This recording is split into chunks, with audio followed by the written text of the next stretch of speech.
Hola, soy Marvin Vélez y este es mi canal, un espacio para profundizar en la palabra de Dios, reflexionar sobre la vida cristiana desde el nuevo pacto y crecer en una fe viva, libre de religiosidad y centrada en Cristo. Bienvenido. En la carta de Judas, versículo 11 dice: «Ay de ellos porque siguieron el camino de Caín, por lucro se lanzaron al error de Balaam y perecieron en la rebelión de Coré». Definitivamente esta carta, muy pequeña pero confrontativa, nos está exhortando y haciéndonos que nosotros mismos nos cuidemos con respecto a la corrupción que se puede dar no solo en nuestra vida, sino también en nuestra congregación a la cual nosotros tal vez estamos asistiendo, a la cual tal vez usted está asistiendo. Pero definitivamente la iglesia está a lo largo de la historia siendo tentada, por un lado, por el diablo, y por el otro lado también siendo probada por el Señor, para saber cuántos son fieles, porque el Señor tendrá al final de la presente edad que tratar con todos sus hijos, obviamente a los fieles para hacerlos partícipes de su reino, a los infieles para hacerlos que sean purificados en la era del reino y que puedan alcanzar la vida eterna, conscientes de que ese tipo de vida que tenían no era la que Dios quería para ellos, y entraremos todos a la eternidad definitivamente conscientes que es un privilegio, es una gracia del Señor, es lo más hermoso que nos puede pasar, que Dios se haya fijado en nosotros, nos haya engendrado por su Espíritu y que además se ocupe de llevarnos a la eternidad, pero no sin antes que todos sus hijos estemos conscientes que vivir como Dios quiere, reflejando la vida divina, viviendo en santidad como el Señor nos lo pide en su palabra, es el caminar normal de todo hijo del Señor. El que lo quiera entender en esta era se purifica, se santifica y Dios lo aprobará en aquel día. Esperamos que así sea, porque eso lo decidirá nuestro Dios. Pero el que no quiera aprender eso, el que crea que puede vivir como hijo, de todos modos vivir su propia vida, tarde que temprano, también tendrá que confrontarse con el Señor. O lo hace en esta era presente, o seguramente lo tendrá que hacer en la era venidera, donde el Señor tendrá que arreglar cuentas con todos sus hijos. Eso es un hecho que no podemos negar nosotros. Por eso, cuidarnos nosotros de la corrupción que constantemente está asediando las murallas de santidad que la iglesia debe de tener, que constantemente está Satanás, sus demonios, la carne, el mundo, las corrientes de esta vida y tantas cosas más que se han generado en contra de la iglesia, que no es nada fácil vivir para Dios, de eso estamos conscientes, pero debemos de cuidarnos de no caer en la corrupción tal y como lo dice en este pasaje. Este verso, como muchos otros más que podemos encontrar nosotros en el Nuevo Testamento, nos están sugiriendo a no caer precisamente en tres aspectos que menciona Judas en su carta, de los cuales yo quisiera comentar algo con ustedes. Primero, el camino de Caín. Es la ruta de una vida religiosa que pretende buscar a Dios a su sabor y antojo. Si nosotros queremos conocer el camino de Caín, lo único que tenemos que hacer es recordar lo que Caín precisamente vivió y lo que se sabe de Caín precisamente en el libro de Génesis, de lo cual dice que él, cuando el Señor pidió que se ofrecieran ofrendas en el altar, él decidió ofrecer a Dios. Él no dijo, no lo voy a hacer. Él no se retiró enajenado del altar de Dios, sino más bien ocupó el altar de Dios con el único gran conflicto, que vivió una vida o hizo las cosas a su sabor y antojo. ¿Cuántos de nosotros no pretendemos caminar nuestra vida cristiana con nuestra propia versión, ¿verdad?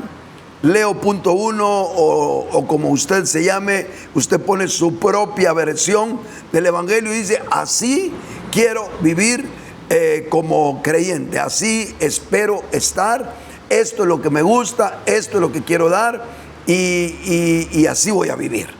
Somos muchas veces los religiosos como Caín, que pretendiendo estar en el altar de Dios, pretendiendo servir a Dios, pretendiendo asistir a la iglesia, pretendiendo vivir una vida cristiana, la queremos poner a nuestro sabor y antojo.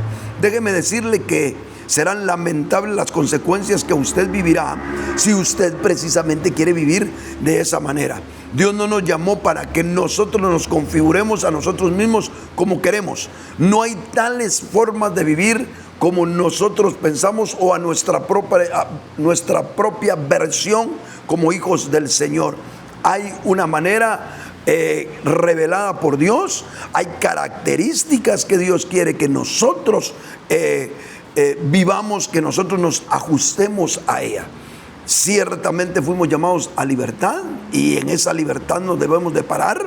No debemos de hacernos esclavos de los hombres. No le estoy llamando yo a que usted se sujete a la esclavitud del legalismo, de la religiosidad que hay por todos lados. Le estoy hablando que usted no puede ser como Caín, viviendo su propia versión del Evangelio. Hay un altar que debemos de buscar y hay una manera en la economía divina que Él nos ha revelado de cómo presentarnos ante ese altar, de cómo estar nosotros, cómo llevar la ofrenda, etcétera, etcétera. En esa, figurativamente, de esa manera nosotros tenemos que vivir nuestra vida cristiana. Así que corromperse a la manera de Caín, seguir el camino de Caín, como dice Judas, es precisamente la vida religiosa que pretende vivir lo de Dios como le ronca la gana. Cuídese de no vivir usted así como hijo del Señor. Jamás le ha dado Dios libertad para eso. Usted es un esclavo del Señor, sométase a lo que el Señor quiere para su vida. Hay otro aspecto que me llama la atención de la vida de Caín, y es que Caín decidió vivir una vida enajenada de los demás.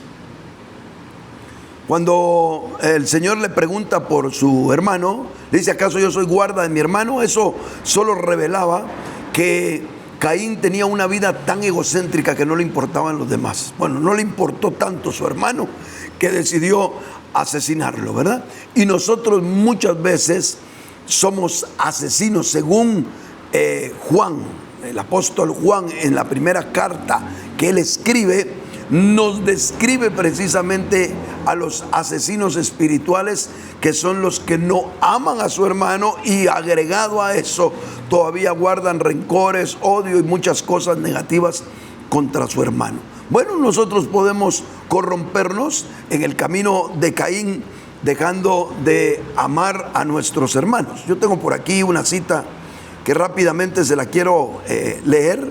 Dice: nosotros sabemos, dice Juan, que hemos pasado de la muerte a la vida porque amamos a los hermanos.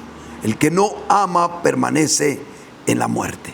Primera de Juan 3:14 nos dice claramente que nosotros, si amamos a los hermanos, permanecemos en la vida. Si dejamos de amar a los hermanos, permanecemos en muerte. Pero no solamente eso, también nos considera Juan asesinos espirituales. En otra parte de la escritura, ahí precisamente en la misma carta de Juan, dice que nosotros podemos ser asesinos si aborrecemos a nuestro hermano. ¿Cuántos de nosotros hemos decidido vivir la vida egocéntrica, la vida de idiotas, como dice un politólogo llamado Agustín Laje, que tanto me encanta leerlo y escucharlo? Una persona que vive ensimismada, que vive solo para sí misma, que no piensa en nada más que en ella, que no ve más allá de la punta de su nariz, que tiene al final de cuentas una vida que le interesa solo su propia persona. Quien vive así, téngalo seguro que está caminando la ruta de Caín, que lo llevará seguramente a ser reprobado delante del Señor. avispémonos y en el nombre del Señor empecemos a cambiar ese sendero, porque la vida realmente, la verdadera vida cristiana es aquella que no vive para sí mismo, sino más bien para aquel que nos compró y nos llamó por su gracia. A eso nos han llamado, a vivir para los demás, a vivir para Dios, a no quedarnos en nosotros mismos, sino a salir de nosotros y a vivir tal y como el Señor quiere. Detrás de producción, que está hermana que siempre me auxilia en esto, quisiera que me buscara un coro de los que el Señor nos ha permitido, y al final me lo puedes proporcionar, del que nos habla precisamente de esta verdad, de esta realidad que no debemos de vivir para nosotros mismos, sino debemos de vivir para los demás. Debemos de entender que el verdadero placer del ser humano en Cristo es entregarnos para otros. Caín decidió olvidarse de su hermano, hacer las cosas de Dios como se le dio la regalada gana, y precisamente terminó derrotado, terminó reprobado delante de Dios. No caminemos la ruta de Caín. Pero después nos habla del error de Balaam. Esta es la corrupción por causa del amor al dinero. Si nosotros leemos en Primera de Timoteo capítulo 6, versículos 9 y 10, dice: pues los que quieren ser ricos. Vamos a ver cuántos nos podemos ubicar y nos hacemos un pequeño examen. Aprovechemos que a estas alturas del programa usted todavía me está escuchando. A ver, aprovecha a hacerse su pequeño examen. Mira lo que dice el apóstol Pablo: pues los que quieren ser ricos caen en tentación y trampa, y en muchas codicias insensatas y dañinas, las cuales hunden a los hombres en ruina y destrucción. Porque raíz de todos los males es el amor al dinero, el cual codiciando algunos se descarriaron de la fe y se traspasaron a sí mismos con muchos dolores. Pero tú, oh hombre de Dios, aquí va el punto, pero tú, oh hombre de Dios, huye de estas cosas, sigue tras la justicia, la piedad, la fe, el amor, la paciencia, la mansedumbre, y pelea la buena batalla de la fe. Aleluya. Bueno, el error de Balaam es igualmente estas figuras que ocupa Judas, como muchas partes del Nuevo Testamento donde se ocupan ejemplos del Antiguo Testamento, son tan didácticos, tan hermosos, tan sencillos, tan simples muchas veces de entender. No se requiere demasiada cabeza para entender quién fue Balaam, un hombre que decidió cambiar los principios, decidió vender sus principios del conocimiento que tenía de Dios por amor al dinero. Se decidió a ir a hacer lo que le pedía Balac, un rey que quería maldecir al pueblo de Dios, e insistió. Usted se recuerda que hasta una burra lo detenía, hasta una burra entendía que no debía de pasar ahí, porque el ángel de Jehová no quería que lo hiciera, y le tuvo que dar Dios poder de habla a la burra, precisamente para explicarle al profeta por qué no caminaba. ¿Cuán ciegos nosotros podemos ser ante la ambición del dinero? No, es exagerado lo que podemos nosotros vivir. Déjese usted de cuentos si tiene o no tiene dinero.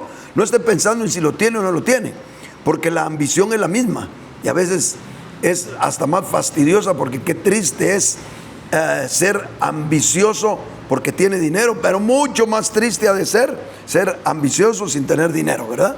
Así que lo que está hablando acá es esa actitud que nosotros tenemos en cuanto al dinero. Repasemos un poquitito lo que encontramos en el pasaje de Timoteo 6.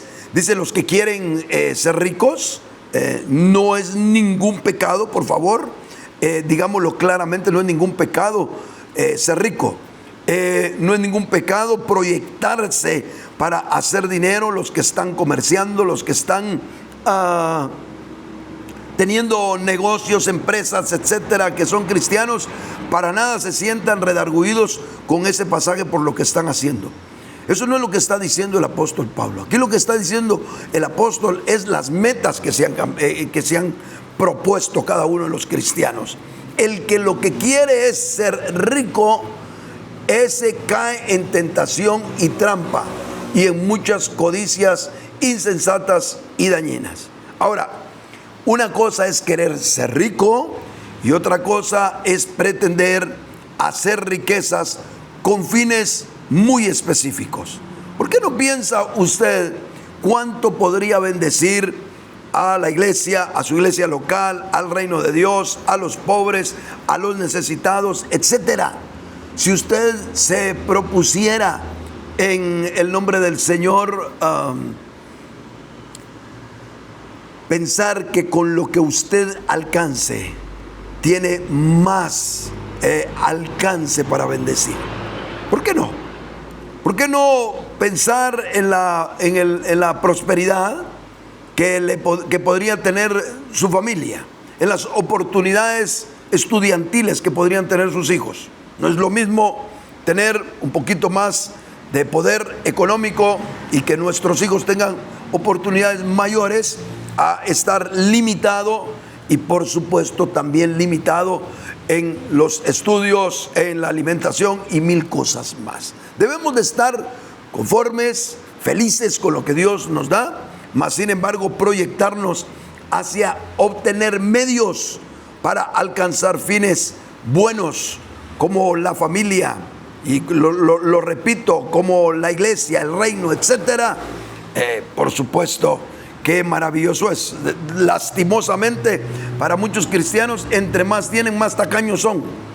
Es triste, pero yo que coordino iglesias desde ya hace tiempo, a veces es triste ver, me recuerdo de una persona muy fiel cuando ganaba, pero muy poco. De verdad daba a veces hasta dolor ver la fidelidad de ofrendar, de participar en algunas cosas, de dar sus diezmos al Señor, etcétera. Y de repente la vida, como la vida da vueltas, dicen por ahí algunos, ¿verdad? Pues a él le dio vuelta la vida en cuanto al Señor y se convirtió en una persona próspera. Y su prosperidad lo hizo mezquino, lo hizo no dar. Me imagino yo que sus diezmos en algún momento iban a ser muy distintos, evidentemente, a lo que él podía dar cuando casi no tenía. Pero, ¿cuál es la meta? Es que lo que pasa es que evidentemente lo que quería era ser rico. Y cuando lo estaba logrando, lo que menos deseaba era utilizar sus finanzas para otros medios. El error de Balaam es la ambición económica. Dice, la raíz de todos los males es el amor al dinero, el cual codiciándolo alguno. ¿Por qué se mete a codiciar usted lo que no debe codiciar? El dinero no es para codiciarlo, el dinero es para utilizarlo, el dinero es un medio. El dinero se convierte en un medio de bendición cuando usted aprende a hacer buen uso de él, coherente, fiel al Señor. Deje de ser tacaño, mezquino para las cosas del Señor sin pensar que el reino de Dios está esperando sus recursos y los recursos de todos sus hijos para potenciar el reino de Dios, para hacer las cosas grandes, hermosas en el Señor, para no ser ajustados, para no tener pobreza, para no tener necesidades, etcétera. Yo quiero decirle, entre paréntesis, quiero darle testimonio porque hoy me pasaba, hoy temprano que me dedico a hacer un poquito de ejercicios y salgo de mi casa porque en la realidad paso mucho tiempo acá, y así que cuando hago los ejercicios no los hago dentro de casa, sino los hago fuera. Así que hoy temprano las hermanas que me ayudan en el ministerio también me ayudan en algo que yo hice, y esto es lo que le quiero dar testimonio. Desde hace un buen tiempo yo decidí tener un comedor para perros. Lo empecé enfrente de mi casa y puse un par de comedores más. Y me di cuenta que las personas se robaban el concentrado, así que tomé otro formato, otra forma, y decidí irme caminando con una perra que tengo. Y la aprovecho a llevarla, la suelto en un cañal que está cerca de mi casa. Y aprovecho que en el camino me fui encontrando perritos, 1, 2, 3, 4, y a veces le dábamos hasta 6 perros juntos su comida, y eso lo hago desde hace un buen tiempo. Hay una persona que no tengo ni siquiera el gusto de conocerle físicamente, que mi nuera la conectó conmigo, y ella dijo que quería ayudar. Es la única persona que al día de hoy me ayuda, me colabora con algo de todo lo que yo invierto para darle de comer a los perros. Pero ¿por qué le estoy contando esto? ¿Sabe por qué? Porque yo he sido un hombre próspero. Yo tengo que reconocer que Dios en su misericordia ha sido tan bueno conmigo, que me ha dado mucho más de lo que yo merezco. Estoy totalmente seguro. Y económicamente el Señor ha sido bueno y me ha abundado. Mas sin embargo, yo haciendo mis cuentas el día de hoy que salí, hoy no estaban las hermanas para ayudarme, y dije, yo no quiero dejar sin comer el fin de semana a los pobres perros. Así que tomé mi patineta eléctrica que tengo, me puse mi mochila, eché mis bolsas ya que ya están preparadas para las porciones de los perros, y me fui por la ruta, 2 rutas que tenemos, una ruta que yo hago para un lado y las hermanas que me dan en una ruta para otro lado. Así que yo me fui a agarrar las 2 rutas y a encontrarme un nuevo perrito y los comensales de siempre. Y mientras que yo hacía esa pequeña tarea antes de empezar mis ejercicios, me vino a la mente y algo que me dijo, ¿ya te das cuenta cuánto tiempo llevas haciendo eso? Y me conmoví en mi corazón y le dije al Señor, yo hablando con el Señor, sí, Señor, ya tengo buen tiempo de hacerlo. Y ya te percataste cómo ha sido prosperado de manera milagrosa de un buen tiempo para acá. Y hermano, aunque Dios me ha bendecido a mí, yo estoy consciente que últimamente, de un buen tiempo, que no sé, pero le voy a creer a la voz del Espíritu, que coincide con ese tiempo en el cual yo he estado dándole a los perritos su comida, coincide la bendición que Dios me ha dado. Usted dirá, bueno, usted está hablando de animales, mire, pero hasta para eso somos tacaños, hasta para darle a los animalitos. ¿Cuántas personas no tienen la oportunidad de hacer misericordia? La Biblia dice, el justo cuida de sus animales. Ahí vea usted qué hace con esa cita bíblica, y si no cuida a sus animales. La Biblia dice que el justo es el que tiene misericordia y cuida a los animales. Así que de alguna manera tenemos una deuda con la creación de Dios, obviamente mucho más con las necesidades humanas, las cuales también atendemos, pero de esas no comento porque no me siento a gusto hacer cosas específicas en mis comentarios de eso. Pero usted, ¿para qué quiere la riqueza? Para ser rico, para que lo que usted tiene lo configure, porque eso es lo que dice. Los que quieren ser ricos, por lo menos la versión que yo tengo acá a la mano, dice eso. En la versión de las Américas dice los que quieren enriquecerse, pero la textual dice los que quieren ser ricos, es decir, los que se quieren configurar con lo que tienen. Esos son los que son dañados en su interior y toman el error de Balaam. No lo tome usted, no deje que unos dólares definan lo que usted es. Usted es una creación divina. Usted fue hecho para bendecirle. Usted fue hecho, sí, si está próspero, dé. ¿Qué le pesa? Si no le pesaba antes dar sus diezmos cuando era pobre, ¿por qué le pesa ahora dar grandes cantidades de diezmos? Y no grandes cantidades también tiene usted. ¿Cuál es el problema? Lo que sucede es que nos ha configurado el error de Balaam nuestro corazón. Porque de lo contrario, entre más se tiene, más se puede dar. Y las proporciones son exactamente las mismas que Dios pide. Donde hay diferencia es en las ofrendas, de conforme a su corazón, por supuesto. El corazón del justo, el corazón del que camina con Dios, el corazón del que no va por el error de Balaam es amplio. Es tan amplio que puede dar mucho más de lo que Dios mismo le podría estar pidiendo a usted. Pero sea fiel, aprenda que ese error al final de cuentas nos lleva a una terrible situación con Dios. Echa tu pan sobre las aguas, porque después de muchos días lo encontrarás.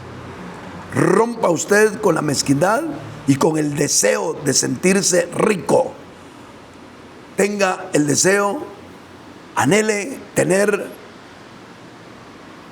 los medios. Llamémosle riquezas, los medios. ¿Qué son las riquezas? Son medios.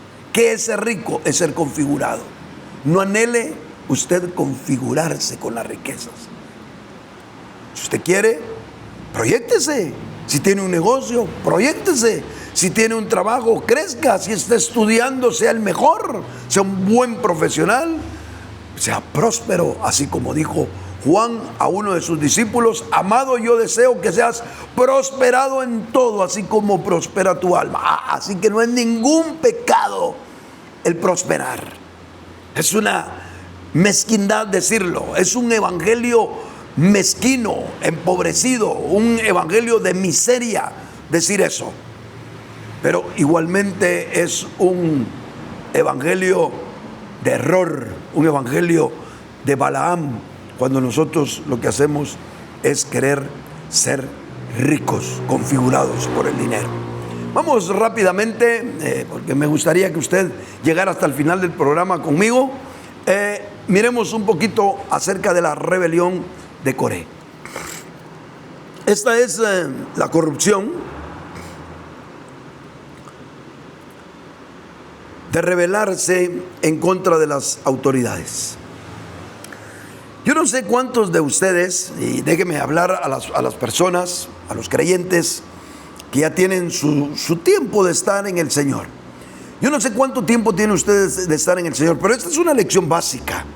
Yo la aprendí antes de cumplir 4 años en Cristo. Vamos a ver, tal vez tenía 2 o 3 años a lo sumo, cuando Dios me topó al cerco completamente para entender una realidad. La realidad de que no debía de rebelarme contra la autoridad. Yo era una persona que nací en una iglesia presbiteriana.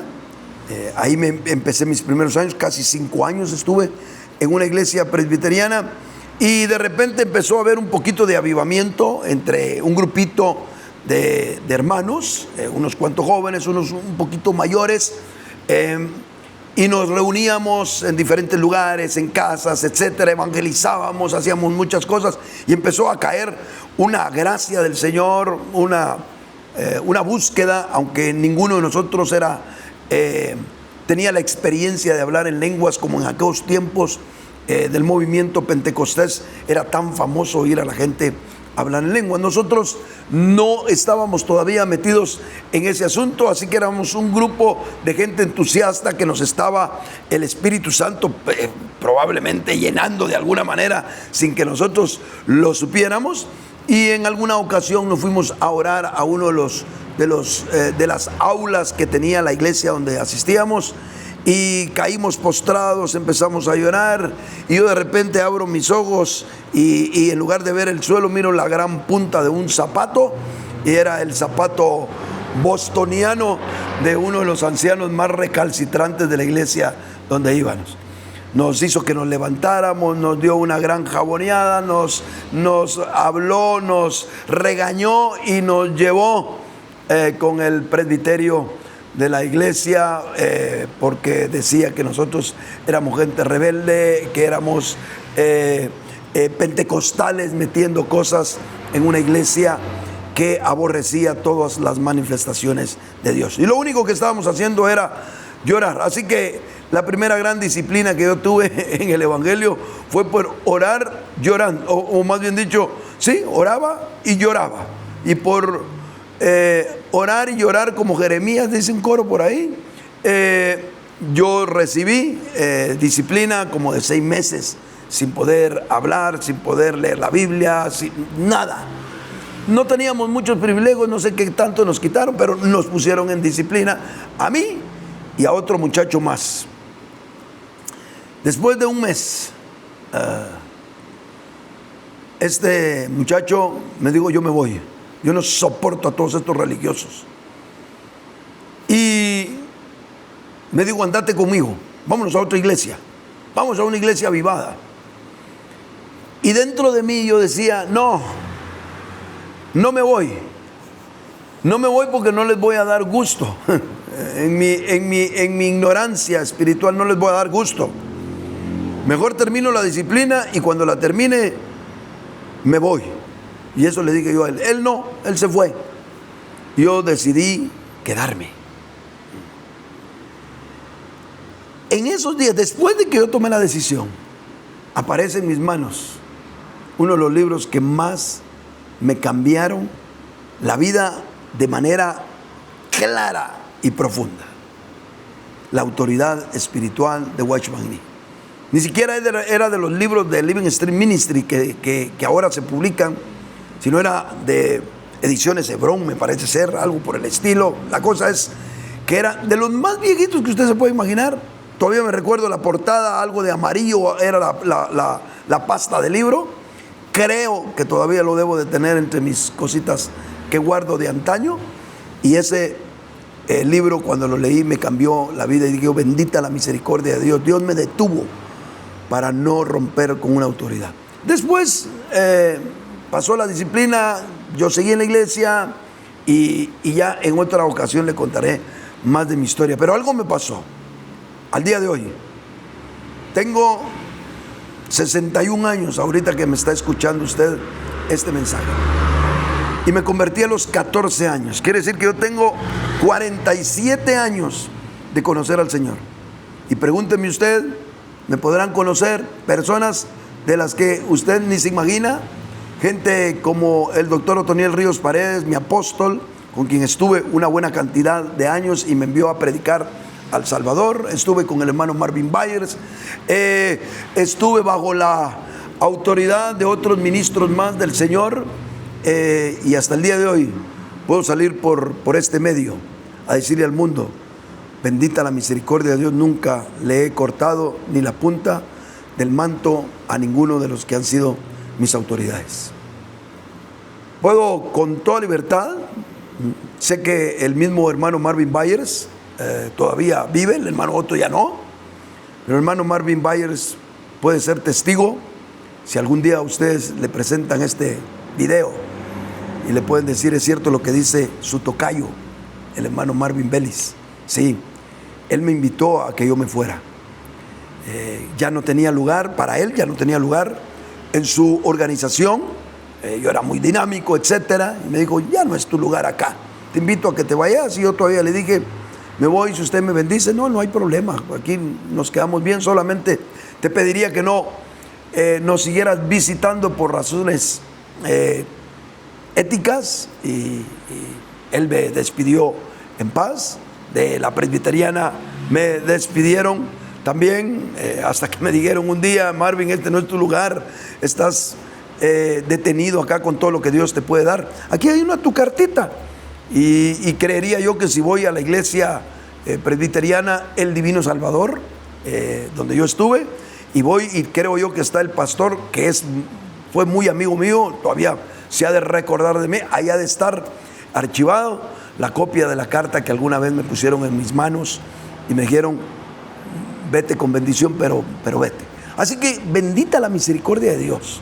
Hasta el día de hoy no he tenido que romper con nadie, no he tenido que quebrantar una autoridad. Creo yo que Dios es suficiente, como hizo con David, ¿verdad?, que tenía una autoridad como era Saúl, un viejo loco, y que esperó hasta que muriera David para hacer algo. Creo que Dios nos tiene en sus manos, no tenemos que romper nosotros, rebelarnos como lo hizo Coré y su séquito, pretendiendo tomar funciones que no le correspondían. Aprendamos nosotros, si tenemos algún día la necesidad de tener que salir, como dice el apóstol Pablo, salid de en medio de ellos y apartados, dice el Señor. A veces nos ha tenido que tocar, o algunos, yo en la misericordia de Dios, me pasaron muchas cosas extrañas, y al día de hoy aquí podemos estar dando testimonio al mundo, de lo que hemos vivido en el Señor. Si usted un día tiene que retirarse, nunca se retire de la iglesia, nunca rompa, ni divida, ni se rebele contra sus autoridades. Usted en algún momento dado tiene que moverse, váyase de las organizaciones, despídase de las instituciones eclesiásticas, nunca rompa ni con un hombre de Dios, ni mucho menos que usted rompa con la iglesia del Señor. No divida nunca la iglesia de Cristo. Dios lo ayude a usted para mantenerse de pie. El llamado que hago ahorita antes de terminar el programa, que se me hizo un tanto largo, pero al final olvidémonos de los tiempos. El llamado es que Dios nos ayude a detectar dónde nos está tentando Satanás, dónde nos está empujando a vivir en el camino de Caín, en el error de Balaam o en la rebelión de Coré. Que Dios nos ayude a no tener que tener manchadas nuestras manos con esas tendencias de corrupción. Que Dios nos ayude en verdad a no ser influenciados por una vida religiosa, a no dejarnos atrapar por la ambición, el dinero, y mucho menos a terminar rompiendo con lo que es de Dios. No nos convirtamos, por favor, en guerrilleros cristianos. No seamos subversivos de la fe, ¿verdad? Hay, recuerdo yo no sé si era un programa o qué, pero alguna vez oí yo esa frase, rebeldes sin causa, era un grupo. Y después conocí a un grupo de personas que se denominaron rebeldes con causa, ¿verdad? Era un grupo cristiano de motoristas. No hay tal rebelde para Dios. No podemos presentarnos ante Dios rompiendo, quebrantando, escupiendo a la autoridad, que al final de cuentas representan algo de lo de Dios. Dios me los bendiga a todos. Qué hermoso tiempo si usted quiere, a solas. Hoy no tuve invitados, pero qué bonito, me siento feliz, conectado. No sé cómo hice hoy, ojalá así me saliera todo el tiempo, pero no sé cómo hice, me siento conectado con los que a futuro me estarán viendo por este programa. Por favor, dele un like, pero no solamente dele un like, échese un pequeño comentario, ¿verdad? Si nos quiere criticar, critique también. Si no le gustó algo, díganoslo también. Algo vamos a hacer con eso. O bien le ponemos atención, o bien nos hacemos los locos, pues, si no hayamos que hacer con sus comentarios. Pero de todos modos nos sirvió para que el algoritmo de YouTube se desate y puedan haber muchas personas que, aunque sea de manera indirecta, sin saberlo, les caiga algo de esta bendición y puedan recibir provecho para sus vidas espirituales. Dios me los bendiga y que el Señor quede con ustedes. Amén.